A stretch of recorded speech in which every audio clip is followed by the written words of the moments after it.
Calling out to the Wolfpack. This is Call of the Wild with Danielle Lewis. Ears forward. We got some real shit to talk about today. CNN's Jake Tapper did a segment on the UN condemning the U.S. voting to recognize Jerusalem as the capital of Israel. And this segment almost made me fall out of my chair. This is a shining example of what propaganda sounds like. And if you don't think you know what propaganda sounds like, you will know what propaganda sounds like after you hear this segment. So take a listen, and we're going to interrupt to discuss. Remember yesterday how United States Ambassador to the United Nations, Nikki Haley, said the U.S. would be taking names of countries that supported a resolution critical of the Trump administration's decision to recognize Jerusalem as Israel's capital? Well, let's hope Haley brought a lot of pens and paper, because 128 countries voted against the United States today, many of them U.S. allies. Only 9 countries voted with the U.S. There were 35 abstentions. Among the 128 countries that voted to condemn the U.S. on this issue were some countries with some rather questionable records of their own. Take Venezuela's representative today. The world is not for sale. The world is not for sale, and your threats imperil global peace. The U.S. imperils global peace, says the representative of Venezuela, a country in a humanitarian disaster, with violence in the streets, an economy in complete collapse, citizens malnourished, dying children being turned away from hospitals, starving families joining street gangs to scrounge for food. On what moral platform does the government of Venezuela stand today? On what moral platform does the government of Venezuela stand today?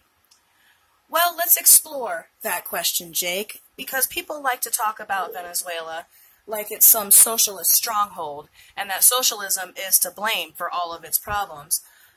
But what has the U.S. done in Venezuela? Why would they be so against the U.S.? What has the U.S. done, Jake? No one ever seems to mention that. So let's explore. This is from Telesur, and it is outdated. It's from November 2015, tracking the U.S. intervention in Venezuela. It's been over a decade since the U.S. sponsored a coup temporarily overthrowing Venezuela's democracy, and Washington is still plotting. Shortly after being returned to power by popular force in April 2002, then-President Hugo Chavez quickly warned the U.S. was already planning its next move. Chavez had been ousted from office for just under 2 days in early April in a coup carefully choreographed by Venezuela's business elite, renegade military elements, and the United States. By early October 2002, Chavez announced Venezuelan authorities had already uncovered another coup plot. 2 weeks later, Chavez narrowly escaped an assassination attempt. The attempt appeared to coincide with anti-government protests. Then, as U.S. President George W. Bush entered his second term in 2005, Washington appeared to redouble its efforts to remove Chavez. A month after Bush was sworn in for a second time, Chavez said his government had uncovered another assassination plot. Now I'm going to pause here for a second. As always, with any government, you take their claims with a grain of salt. Whatever the government says, just be skeptical. Because you can claim that you've uncovered anything you like if you want to get rid of someone. Continuing, the plot was uncovered just weeks after then U.S. Secretary of State Condoleezza Rice described the Venezuelan leader as a destabilizing force. In September that year, Bush again lashed out at Venezuela, accusing the country of failing in its fight against the narcotics trade. Another major coup plot was foiled in 2006 when Venezuelan authorities said they found evidence the U.S. Embassy in Caracas had been secretly collecting military information. That same year, the Department of State began barring certain arms sales to Venezuela. This was the beginning of what would later become the key pillar of U.S. policy towards Caracas: sanctions. In 2011, state oil company PDVSA was hit with U.S. sanctions, while in 2013, state arms manufacturer CAVIM was also sanctioned. More sanctions were imposed in late 2014 against Venezuelan government officials. Then, in March 2015, U.S. President Barack Obama issued an executive order imposing another round of sanctions and describing Venezuela as an unusual and extraordinary threat to the United States. This was the most controversial round of sanctions, and it sparked widespread condemnation in the region. The Obama administration was eventually pressured into admitting Venezuela doesn't pose a threat to the United States, though the sanctions remained in place. The evolution of economic pressure on Venezuela is perhaps the most striking example of the continuity of Venezuela policy between the Bush and Obama administrations. However, this overt aggression against Venezuela has likewise been accompanied by a continuous campaign of subversion, largely in the vein of U.S. activities in the lead-up to the 2002 coup. Much of this took place through groups like USAID, the U.S. National Endowment for Democracy, and the Office of Transition Initiatives. In a 2006 diplomatic cable made public by WikiLeaks, then U.S. Ambassador William Brownfield said both USAID and OTI were playing central roles in the strategy to oust Chavez. This strategic objective represents the majority of USAID OTI work in Venezuela. According to investigations by the U.S., Venezuelan lawyer Eva Gollinger, between 2004 and the time of the cable's initial secret publication in 2006, USAID spent close to $15 million on operations in Venezuela. Much of this involves supporting around 300 so-called civil society groups, largely a collection of far-right anti-government groups. One prominent receipt of U.S. funding was SUMAT, an anti-Chavez political group founded by right-wing firebrand Maria Machado. Machado was a signatory of the Carmona Decree, a political manifesto of the short-lived 2002 coup government. The fact that one of the key recipients of U.S. aid was a coup plotter has led many in Venezuela to accuse USAID of being opposed to democracy. In early 2015, the Venezuelan government uncovered yet another brewing coup attempt. This time, plotters being paid in U.S. dollars were planning to incite street violence, then carry out a series of coordinated bombings targeting key government sites. President Nicolas Maduro accused opposition leaders of mostly being aware of the plot well in advance and said the plan was aimed at culminating in the collapse of his government. In August of this year, U.S. President Donald Trump said the United States was considering using military force to resolve the crisis in Venezuela. His announcement was quickly condemned by the United States allies in Latin America and the Caribbean as reckless and counterproductive. Yet, there are some, mostly in the Venezuelan exile community, who still insist that a U.S. military intervention to remove the dictatorship of Venezuelan President Nicolas Maduro would be worth the cost. So now I have to ask you, Jake Tapper, on what moral platform does the U.S. government stand on today? He continues with this rant. Not to be outdone, of course, the U.S. also got an earful today from Syria. We're in the 7th year of the brutal Syrian civil war that has killed 500,000 people and displaced millions. Syrian President Bashar al-Assad has used chemical weapons against his own citizens, including children. Also feeling a bit... Why? Jake, you can't get away with this in the internet age.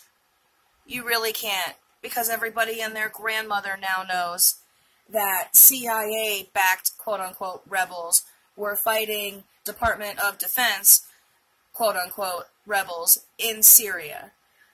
You have our soldiers fighting with terrorists, all in the name of ousting Assad. And why?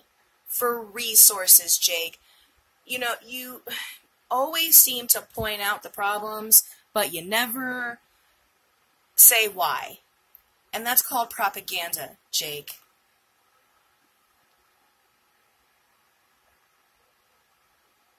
Preaching ticket today? Yemen, which helped draft the resolution condemning the U.S., seemingly more focused, at least during the speech, on where the U.S. puts its embassy in Israel than on the 7 million Yemenis on the brink of starvation in that country's civil war. Given the In light of the sensitive circumstances that our region is experiencing and which constitute a threat to international peace and security. Yemen, concerned with stability in the region. Interesting. Yemen, concerned with stability in the region. Interesting. Jake Tapper, you are a piece of shit in your $3,000 suit and your $300 haircut. You are a propagandist piece of garbage. What's the reality in Yemen, people? The reality in Yemen is that it is one of the most poor countries on the planet, and they are being blockaded by Saudi Arabia with U.S. money. They are being attacked by Saudi Arabia with U.S. arms, and they are a fishing community.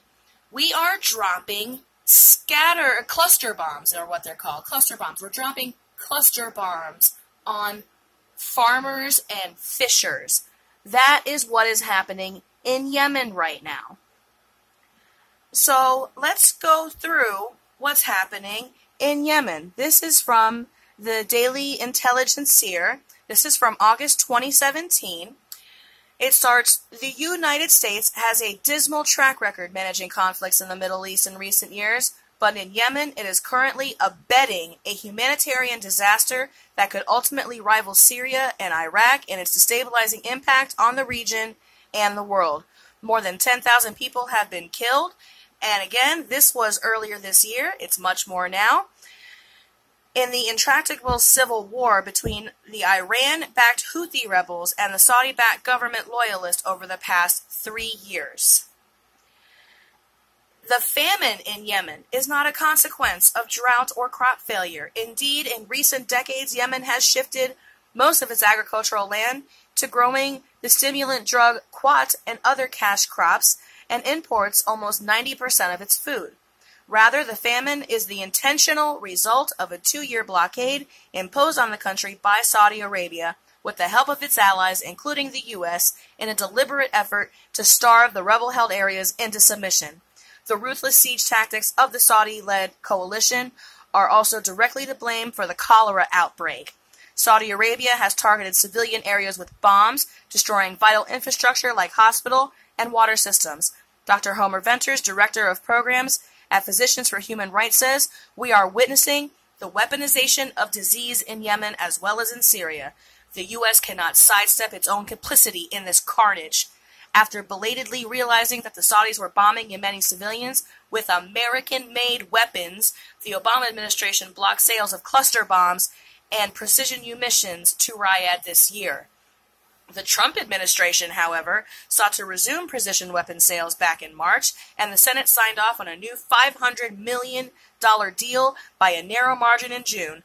Since March, the administration has been considering expanding U.S. involvement in the Yemen conflict, which Saudis surely encouraged during Trump's visit there in May. While reports of a $100 billion arms deal with Saudi Arabia resulting from a trip may have been exaggerated, Brooks fellow Bruce Riedel noted at the time that these sales were neither final nor necessarily new. Trump clearly does not share his predecessor's mild qualms about selling our allies the tools to blow up hospitals and water pumps, as long as he can plausibly spin those sales as creating jobs at Lockheed Martin. This attitude is hardly a novelty in U.S. foreign policy. As long as the Saudis buy their guns and bombs from us, we're not too concerned about how they end up using them. Whether it's to besiege Yemen, threaten Qatar, brutally suppress protests in Bahrain, or intimidate their own citizens into acquiescence. Given Trump's single-minded obsession with making deals and goosing U.S. manufacturing jobs, as well as his susceptibility to Saudi flattery, his administration is unlikely to stand up to most of our troublesome ally anytime soon. So I ask you, Jake Tapper, on what moral high ground do you stand on today in your $3,000 shirt and your $300 haircut?